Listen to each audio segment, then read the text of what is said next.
Hey guys, welcome to another episode of Guitar of the Day. I'm your host, Michael Lemo. So today it's Flat Top Friday and we have a treat for you. Today Kenny Sultan's here, one of the great flat top and blues players. So he's going to be playing this Martin today, and he's actually had a model, his own model from Martin. So he's kind of a connoisseur. So here he comes, and he's going to get us through this Friday. Here we go. Go on. Thank you, Kenny. All right. Okay, I'm opening up this fine case. Hello, everybody. Nice to see you. Nice to see you, Norm. I've known Norm for, what, 40 years? Yeah. So we're looking at this fine specimen of a case, but it's the original case, I take it. 1932. I'm including the case. Including the case with the guitar. That's pretty cool. This is a 1932 OM18 shade top. These are really rare guitars. I own a 1933 natural top, but the shade, this amber tone, they're incredible. And being an 18 and an OM, a lot of people don't know the difference between an OM and a triple O, because the body's exactly the same. So I own a triple O 18, and that's my favorite stage guitar.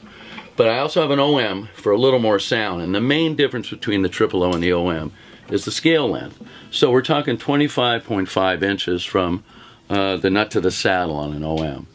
And on a triple O, it's 24.9, so it's a little bit shorter scale. And on a triple O, it's easier to bend than an OM, maybe a little bit easier for blues. So, even though this one bends great. But the OM, being a longer string length, gives you a little bit, it's a tighter string, a little more sound. So that's big, big sound. Now, the 18s, some people ask me, what's the difference between an 018, a triple 018, a double 018, a 518? Well, this being an OM 18, this is mahogany back and sides. Being from the 30s, Adirondack spruce top, of course. Ebony fingerboard, ebony bridge, Brazilian rosewood overlay right here. But all 18s are pretty much made from the same material, whether you have a 018, a double 018, a triple 018, an OM 18, a D18. They're all going to have the mahogany, spruce, Adirondack or Sitka, and you know the fingerboard changes, but it's the number. The 18's the style, so those are always the same. The 28s are rosewood, 18s are mahogany. I favor the 18s. This guitar looks to be in really great shape and has the bar frets, indicative of that period. And some people don't like the bar frets because, you know, oh man. Actually, they work really good because you can get really clean sound out of them. Sometimes when you slide, well, that could hurt you a little bit, but I really like this guitar. So Norm, we're getting a special deal on this one today, right? Absolutely. Oh my God. And the case. Yeah. Okay, so I have a little story here, quick, before we go outside and try this thing. I've known Norm for so long. I bought a 1936, I still have it, 0018 Sunburst, okay? And it was for $1,000, okay? So that had to be a lot. Oh, Norm, thank you. And that is the guitar that Martin took to make my signature model after. So I flew back east with Norm's, mine, 1936 0018 Sunburst, and we developed the new, well, the Kenny Sultan model Sunburst, which is exactly the same insides as the 36 I got from Norm. So thank you, Norm, for that. Still have it. It's been almost 35 years probably I've owned that guitar. We're having a money-back guarantee sale right now, you know. So if you would like, I'll be happy to. For $1,000 or yeah. Maybe 11, I 1,100. can give you a little profit. Okay. So anyway, love this shop. Love Norm. What's not to love here, huh? Love this guitar. Let's go see what it sounds like. All right, we're out on the couch now with this 1932 shade top amber burst OM 18. And I'm going to relax back on the couch and play a little finger style for you right now. I'm going to use picks today with this guitar because it's one of these. This is one of those guitars where it's big sounding for a triple O size body. And I've had some questions with people. How do you use finger picks, first of all? And they're a nightmare. Don't recommend them unless you need them. But don't put them on this way. Okay, that's how I used to do it. And the other trick with finger picks, turn them towards your thumb. That's what I do. Okay? Because nobody really picks straight up and down. And if you wear your picks normally, you're going to get this sound. And that's ugly. So I turn the picks, and by turning the picks, I pick at an angle. So I turn them towards my thumb, and so the pick actually is little human interest there, okay? Very little. So I'm going to start off with a little Piedmont style. Piedmont meaning Gary Davis, maybe Blind Boy Fuller, in that area, where it's an alternating bass. So what's happening here, and that's why this guitar is so good for it, it's got a good bottom end. So the bass is going to be my rhythm, this red thumb pick. The groove is everything, okay? The two fingers are going to be the melody work, and they're show-offs. It doesn't matter if I play a wrong note, but the groove's got to be there. And this guitar should have it. Oh, I hear it. Okay. So a little Piedmont style, big Bill Brunsey. Start with like Bill Bailey, go into Sweet Georgia Brown, and hang out with something.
5'2", baby.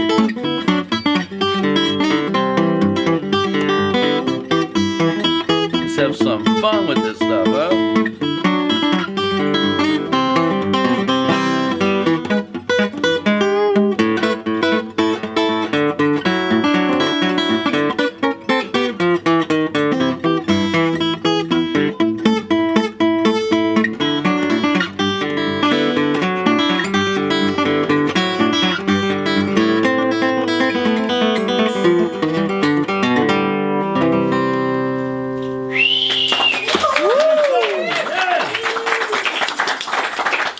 Whoa, the guitar played itself. I didn't need to do anything. That's what you can do with 3 chords there, everybody. Okay, so not only is this guitar a great Piedmont style guitar, I also use this guitar for blues. So, my OM18 at home. It's a great blues guitar. Now, the difference is I'm going to go down to Texas, Mississippi a little bit. So instead of an alternating bass style, I'm going to use a monotone, meaning that I'm just going to stay on this E string, on this beautiful guitar, while I'm on an E chord. And then when I make the big chord change, coming up, I go to A. So it's not that hard. And that's all you hear. That's the whole rhythm. So to do a little blues, instead of me just jamming, I'm going to have my lovely girlfriend come over here and help me sing. Come and sing us one or two. It's a couple verses here. Let's do a little Junior Wells, okay? This is Tina. Hi, Tina. Hi. Okay. Want to sit which way? This way? No, this way. Want to switch? Okay. No, wait. Let's switch again. No, okay. Okay. All right. So anyway, this is Tina.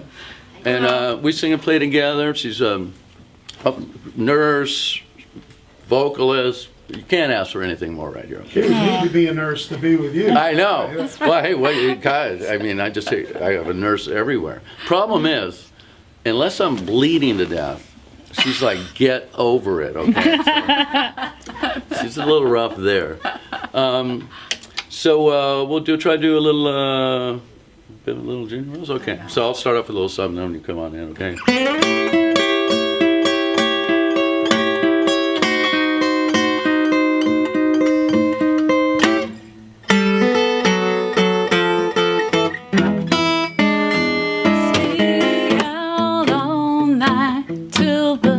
break of day. Snap me up with everything I say. Little by little, I'm losing you, I can see. And bit by bit, darling, your love is slipping away from me. I say, ooh, baby, that's the way I feel. Yeah, now, ooh, honey, that's the way I feel. I say, ooh, baby, that's the way I feel.